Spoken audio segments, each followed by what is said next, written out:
প্রিয় অডিয়েন্স, মানবতার মহান শিক্ষক নবী মুহাম্মদ সাল্লাল্লাহু আলাইহি ওয়াসাল্লাম আলী রাদিয়াল্লাহু তাআলা আনহুকে এই বৈজ্ঞানিক উপদেশগুলো দিয়েছিলেন।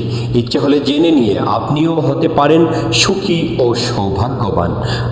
আর তাহা হলো যেমন: হে আলী, আমি তোমাকে কিছু উপদেশ দিচ্ছি, যদি তুমি তাহা গ্রহণ করো তবে তুমি দুনিয়ায় বেঁচে থাকবে সুখী ও সৌভাগ্যবান হয়ে, আর তোমার মৃত্যু হবে শহীদ অবস্থায়। হে আলী, আহাম্মকের আলামত তিনটি: আল্লাহর ফরজ ইবাদতে অবহেলা করা, আল্লাহর জিকির ব্যতীত বেশি বেশি কথা বলা, আল্লাহর প্রিয় বান্দাদের দোষ ত্রুটি বের করা। হে আলী, সৌভাগ্যবান ব্যক্তিদের আলামত তিনটি, যেমন হালাল খাওয়া, জ্ঞানীদের সাথে চলাফেরা করা এবং 5 ওয়াক্ত নামাজ ইমামের সাথে আদায় করা।